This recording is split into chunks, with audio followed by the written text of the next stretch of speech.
Welcome to Witch Hollow Homesteading, and today I am going to give you a garden update, bug, and show you how it's going.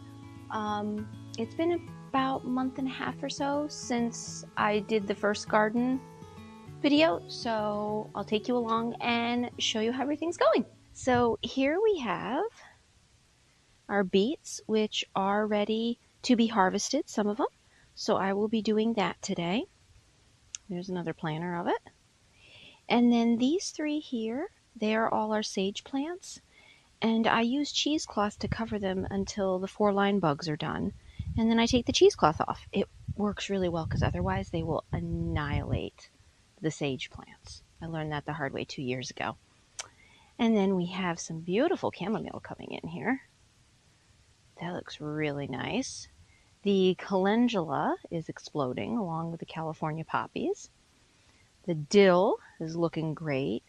This nasturtium is not doing so good, but it has a ton of flowers. And then I want to show you the potato plants. They are huge, the potato plants. Let me give you perspective here.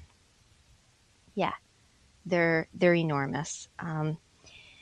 They're doing really good. I've hilled them all the way up to the top of the containers. I'm really happy with how they're doing and how they're looking. And I am going to feed them today with a little bit of bone meal because they really do like that. So I'll give them a little bone meal, and they should be ready to harvest by the end of July or so. I'm hoping the end of July. I don't want to rush them. If they're not ready by the end of July, it's okay. I kind of wanted to get another harvest planted. Ooh, bug. Sorry. Get another harvest planted. So let me take you over here. This is also more potato plants. And then over here, you can see the pansies. They look beautiful. Okay, so out back here, we have some thyme that I just planted last week, but it looks great already. This is echinacea that I planted. We've got the carrots coming in very nicely. This is the lemon balm, and it's exploding. It looks so beautiful. And let me try to get down here and show you. I mean, look how big these leaves are. They look great, and they smell so good. So I can't wait to harvest these. These are just thriving. I have harvested a whole bunch from this bed, which is peppermint and the lemon balm. And I can actually go in and harvest more. I keep harvesting like every week because there's so much. Oh, the chamomile back here from the past couple of years is coming up very nicely. We even have some flowers on it. And the oregano in here is doing good. I can probably harvest that again. This right here is the peppermint that I planted in the pot. I've harvested this several times, and it's doing really good. It definitely is thriving here. Got some cilantro. So what I want to show you is the basil and the rosemary. We've had, nice weather, but it just recently, the past 2 days, has gotten really warm, and right now we're in a heat advisory. And just from last night to this morning, all of these plants, the rosemary and the purple basil, just like exploded on the deck. They're huge, and I'm not sure, but I even came out here. I'm like, I think some of these like taller stalks weren't even here last night. I don't know. It's just kind of amazing how much they've grown. So everything's looking really good. I'm very happy with these. I have these on the deck because we've had a very wet winter and a very wet spring, and rosemary and basil don't really like to be very wet. And last year at the end of the season, I had left 2 rosemary plants sitting on the step on the porch. And starting like October 1st, we just got doused with rain. And I didn't think too much of it because they were on the steps, the rosemary plants. and it ended up that they both got root rot and died. And I was so sad because both of them were just massive. So I learned my lesson, which is what gardening is. You learn your lesson. So I learned to definitely keep them on the porch, and then I water them. Right now with a heat advisory, I'm watering them every day, but real quick, like 5 or 10 seconds. When it's not super hot out, I water them every other day. And if it's pretty cool out, like every 3 days, just because they don't like a lot of water. But they're looking great. Let me show you the vertical garden. Here is the vertical garden. It is looking gorgeous. Let me just pull the camera up so you can see it a little bit better. There we go. Okay, we'll give you a little breakdown here. Now, I have harvested 6 heads of lettuce so far from the vertical garden because they were just so big and I had to get them out of here. They were ready to harvest.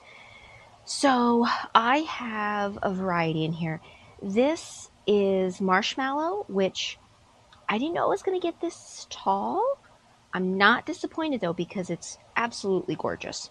So I have marshmallow, cilantro, parsley, dill, marigolds, more dill, pansies. I have basil right here that's kind of buried in my lettuce, which by the way, when I pulled my lettuce yesterday, there's some empty spots here. There's actually seeds in there. I refilled with fresh dirt. I added some fertilizer to it, and then I planted lettuce seeds as well as some basil seeds. So that way I kind of have a cycle. And I'm going to do the same when I harvest this lettuce. I'm going to plant some more basil, and I'm going to plant more lettuce. That way I can keep it going. Got more parsley. This right here is some beautiful Tulsi coming in next to my marshmallow. This is gorgeous, and we actually have some flowers forming. Love it. That's some more Tulsi down here, which, by the way, oh, I've never grown Tulsi. That smells amazing. Oh my gosh. I've never smelled anything like that. Wow. Wow. I'm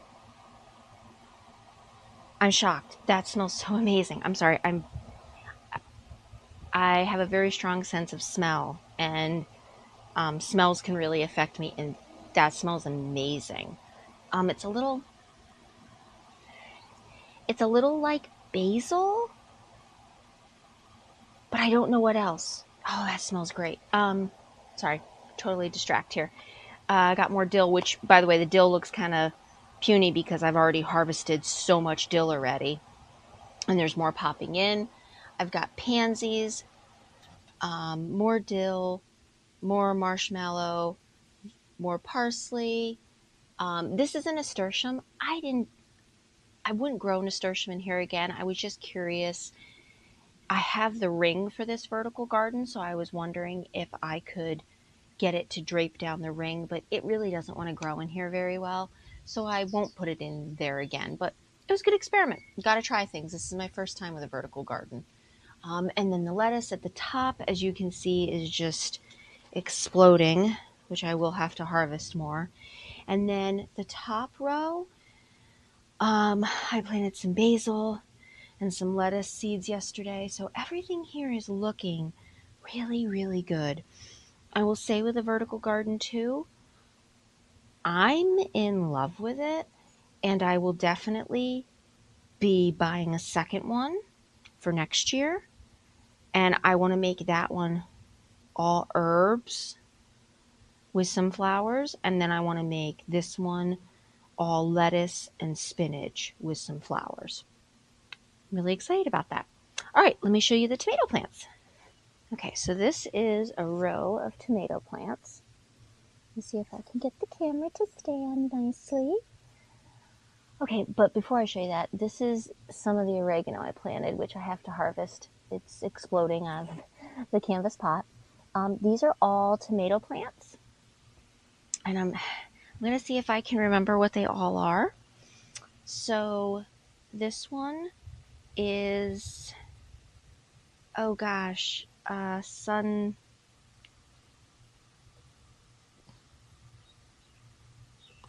I can't think of the name of it now. I just had the name and it left me.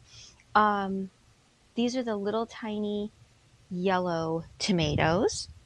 Sometimes they're yellow, sometimes they're orange, but that is what the 3 of these are. And there's actually a tomato on this one, which is very exciting. And then down further, we have a lemon boy, 2 German Goliaths, another lemon boy, and then a bobcat, which let me show you the bobcat. I've never grown a bobcat before. The bobcat is new for me because I don't usually grow red tomatoes, I'm going to be honest. I usually get our red tomatoes from Swiss Stack. And as you can see, look, there's a little tomato. There's 2 of them. They're looking really nice. And then the alyssum growing in the pots with the tomato plants looks fantastic. Really excited. These are our carrot plants. I have found if I keep them up here on the porch, I can keep them away from pesky slugs. So that has been my mission, to keep them safe from slugs. They're looking really good too. I'm loving how they're coming in. Very excited about those. I've got oregano here with some thyme, which that's thriving. Okay, so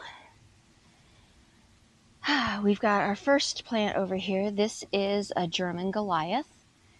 I will say from the past couple of years of growing in canvas pots versus the actual bed that's in the ground for tomatoes,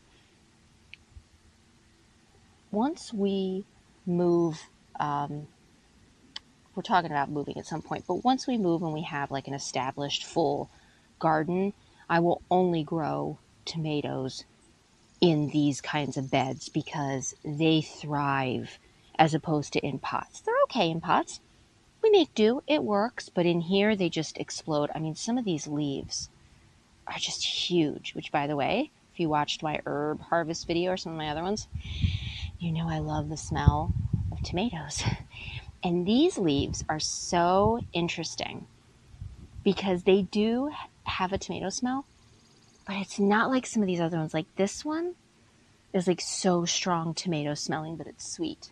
Very interesting. But anyway, the alyssum is exploding in here. That smells great. We have marigolds. The nasturtium is enormous, and so are the cucumbers. So the cucumbers I planted from seed, and they're doing great. I have some pickling cucumbers, and then I also have some long, thin Japanese cucumbers, which I can't remember the name of them. If I remember it, I'll type it on the screen. I have the seed bag inside, so I can do that. But let me give you a closer look. All right, so here is the baby yellow or orange tomato plant. I can't think of the name of them again. The alyssum that kind of got buried. Marigolds. More alyssum, which as you can see is huge. I love it. It's so pretty. This is the German Goliath. And like I said, to give you a perspective, like look how big this leaf is. It looks so good. More marigolds. This right here is one nasturtium plant. It is looking so good and it's so happy. I love it. And then these are all the cucumber plants, which as you can see, I've got the string ready. I'm trying to like push them in their direction of them climbing this trellis. Here is the other nasturtium, and this is its first little flower. Look how pretty. I love it. So everything is looking really, really good in here. So I kind of thought it was going to be raining, and I put my hair up, but now it's sunny out and kind of bright, so I gotta put my hair down and put a hat on because I don't really want to get sunburned on my face. There. Perfect. All right, let's go harvest some of the beets.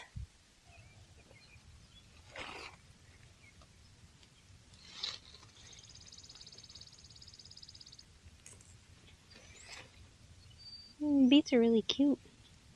Look very pretty. harvest some of them so that other ones can grow.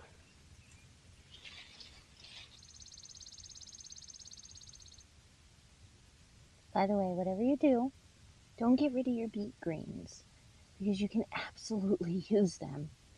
I take ours and I wash them, I put them in the dehydrator, and in 24 hours I have dried beet greens that then I add to pasta, rice, soup dishes. It gives it added color and additional nutrients because beet greens are loaded with nutrients and they're so beneficial. So don't get rid of them. Keep them. Okay, I have the camera balanced. I hope it doesn't fall. Thank you so much for joining me at Witch Hollow Homesteading today for my update. I will give you another update in about a month and a half. Maybe I'll do it when I harvest the potatoes. That might be a good time to do it.